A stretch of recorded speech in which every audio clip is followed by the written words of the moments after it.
Right now, on a very special edition of KGW News, the Oregon Ducks battle through whiteout conditions.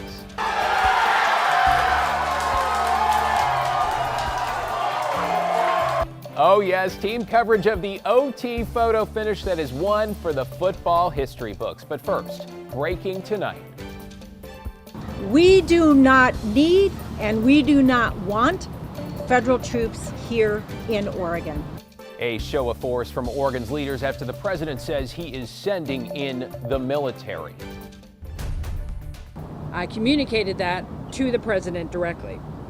Oregon is our home. It is not a military target. Any deployment would be an abuse of power and a misuse of federal troops. Take a look around us. Military intervention is not wanted, it is not needed, it is not lawful. Frankly, it belittles and demeans the real pain, death, and destruction that is happening in war zones around the country that the president should be paying attention to. Well, breaking news right here on KGW with what you might call a unified voice along the Portland waterfront after President Donald Trump announced he is directing the federal government to send in, quote, all necessary troops and authorizing what he calls full force in the Rose City. Thanks for joining us. I'm David Molko. In the post, which seemed to take Pentagon officials by surprise, the president called Portland, quote, war-ravaged and says troops are needed to protect the city, particularly at ICE and federal facilities. Corey Johnson heard from Oregon leaders at all levels who are largely calling for calm and pushing back. Governor Tina Kotek said she had a call with the president this morning. This after the administration sent an invite for authorization to send troops here to Portland. Now, the governor says she has not responded to that request. She says right now her office is working to make sure it's clear to the federal government and Oregonians what's happening in Portland right now. We do not need or want federal troops in Oregon, stoking fear, creating conflict. Oregon Governor Tina Kotek alongside Portland Mayor Keith Wilson held a special press conference Saturday afternoon in response to the Trump administration's push to send military troops to Portland.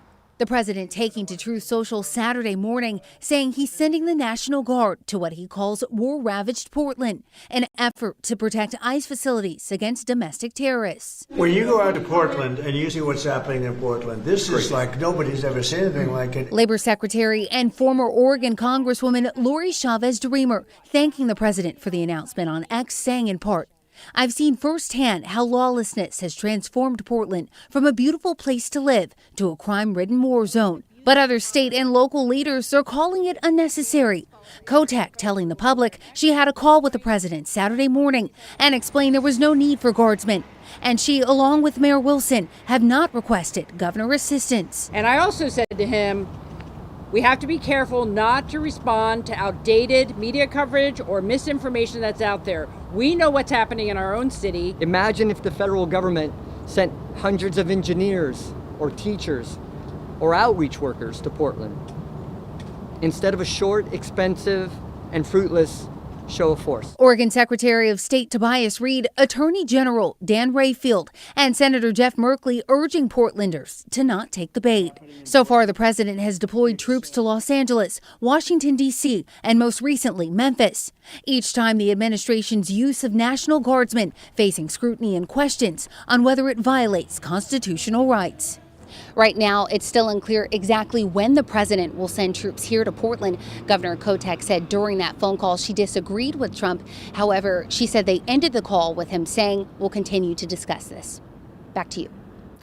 Corey Johnson at City Hall there. Meanwhile, Police Chief Bob Day addressed reports of increased federal presence already in the city. Last night, we watched as federal officers with shields escorted a vehicle out of the South Portland ICE facility. Fairly typical for that building, though with more officers than usual. They're not required to share their operational plans with us, but we do know that there has been an increased number of federal police officers deployed here in Portland, and I believe the reference to the armored vehicles is some of their equipment, which is not uncommon for them to have, an armored car or something like that. Leaders saying what is happening now is a far cry from the protests of 2020 as we give you a look at the ICE facility along South Macadam a short time earlier tonight, where we've seen small-scale nightly protests and, yes, occasional vandalism, violence, and arrests, though nothing on the scale of 5 years back and nothing that seems to warrant the president's moniker of a war zone. Libby Dowsett talked to Portlanders in that neighborhood earlier today. It was much more calm this morning when we hit the streets, but still plenty of people with strong opinions about the president's statement, especially those living in the apartments right across the street. My daughter, who's in Montreal, sent me a text that Portland was being invaded by federal troops. But what Peter Morris found when he rushed to the ICE facility in Portland's South Waterfront this morning was this: not even a protester. There's foolish politics, but other than that, nothing's going on. Sia Wright and her daughter Reese also came to check out the so-called action. Oh, my mom said that we should come drive down here and look at it. Is there any escalation? Is there more down here than what we've seen before? And there's not. I mean, it's a beautiful Portland morning. It's sunny, it's quiet. Sia's grandmother is Hispanic and was separated from her family as an infant. And her grandfather was a Japanese American who escaped internment during World War II. So she says the issues of immigration and family separation are personal. Just leave us alone. Just leave everywhere. Yeah. People living across the street from the ICE facility at the Gray's Landing apartments say they just want the noise and violence to stop. We've had quite a few rough nights over the 3.5 months now. One woman who asked us not to show her face says sending federal troops to Portland will only make it worse. I worry about it escalating things and more people being involved and it just getting out of hand. Another resident welcomes the addition of more security at the site. She says some protesters cross the line when it comes to taunting ICE personnel. Threaten them, get right up in their faces. I mean, you can only take that for so long. These guys are doing the job they were told to do, and all they're doing is lining up to let cars out. Cindy says she was raised to respect authority. I believe in our right to protest. I do. But protest without lies. Protest without violence. Martin Luther King managed to do it. Why can't they? In Northeast Portland, Reverend Mark Knutson at Augustana Lutheran Church is preparing a prayer service Monday to bring the community together in peace. He says the idea of federal troops cracking down on protesters is the opposite of the church's teachings. I'm appalled. Look at Portland this morning. Peaceful. People are going, they're taking their kids to the park.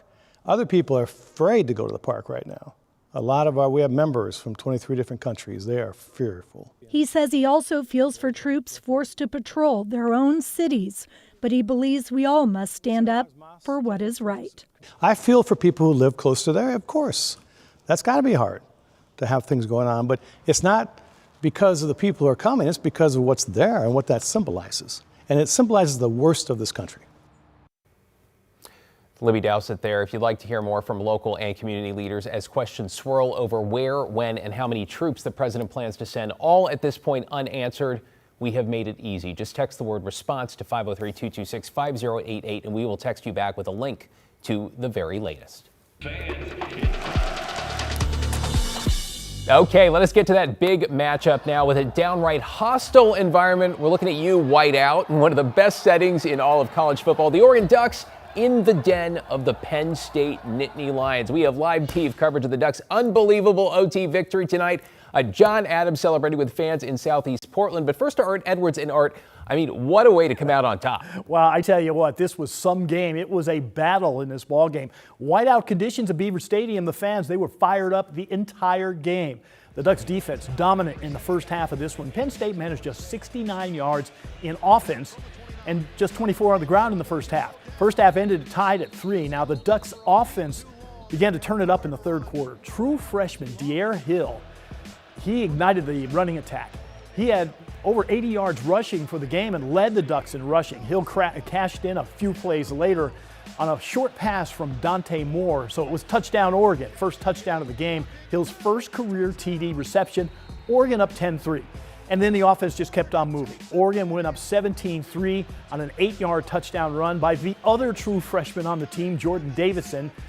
Ducks looked like they were in control of the ball game. This is the fourth quarter, but Penn State fought back. Drew Aller, 35-yard touchdown pass to Devontae Ross. That pulled the Nittany Lions to within a touchdown. Still, Oregon looked like they might have been in control. Penn State got the ball back, drove down, scored with 31 seconds left in regulation to tie the game. So we go on to overtime. Both teams scored in the first overtime. In the second overtime, Dante Moore, great play here. He finds Gary Bryant for the score in the second overtime. Oregon up 30-24. Now they had to go for two, but they failed. That gave Penn State the ball one more time. Dylan Thieneman with the game-clinching play. He picks off Drew Aller. The Ducks win it 30-24, and that set off a wild celebration by the Oregon players. What a sensational ball game. I mean, win or lose, it's the kind of game fans love. Art, really appreciate it. Thanks so much.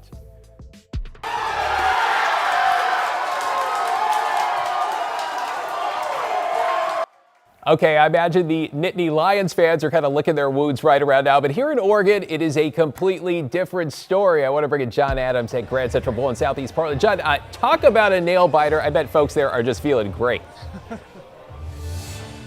David, absolutely incredible night here. The atmosphere was unreal with a couple tense moments mixed in, but of course jubilation when the Ducks eventually prevailed tonight in overtime. Now the Grand Central Bowl was packed all night as folks took in the defensive struggle in the first half before celebrating multiple Ducks touchdowns in the second half. Then of course, concern from some as Penn State came back and tied the game, punching in a late touchdown to send the game into overtime before the Ducks eventually prevailed. Now we spoke with fans at halftime who weighed in on their second half predictions and what they enjoyed most about watching the game with other Ducks faithful. I'm thinking that second half we should be able to score a couple touchdowns and take this thing home. I mean, everybody is cheering. I mean, this place is probably the loudest I've been to. Really enjoy it. Love the ambiance. You know, birds of a feather, we flock together, right? We're going to win this thing by 2 touchdowns, 3 touchdowns. We got this thing in the bag. Well, David, it wasn't quite a 3-touchdown win, but it was a win nonetheless. Great night to be a Ducks fan. Back to you. Hey, couldn't have said it better myself. John Adams in Southeast Portland there. All right. Let's bring in meteorologist Joe Ranieri now. Joe, a beautiful evening in the Rose City. I want to talk about the weather. I want to talk about the game with you, but you know, it sounds like tomorrow is going to be beautiful as well. Yeah, I mean, today we topped out in the upper 70s and low 80s, and much of the metro area right around that 80-degree mark. A couple places got a little above that. Tomorrow, kind of a summer feeling. Might be kind of a stretch to say 77 degrees, kind of feeling like summer. Regardless, it is going to be sunny and above average for tomorrow afternoon. 77 degrees for the high. Mainly clear skies a good portion of the day. Late in the day, clouds will start to increase, and then we'll start to usher in some changes heading into the early part of next week. This is that cold front out there in the Pacific that will be moving on shore, hitting the Oregon coast tomorrow, and those clouds along the coast will be kind of thick. They don't really break up a whole lot, but there's going to be a series of fronts that move on shore over the next couple of days. So here's a look at tomorrow morning. We're going to be looking at basically clear skies. You go at about 9:30, 10 o'clock. Clouds will start to kind of sit at the Oregon coast, maybe a little bit of some light sprinkles, but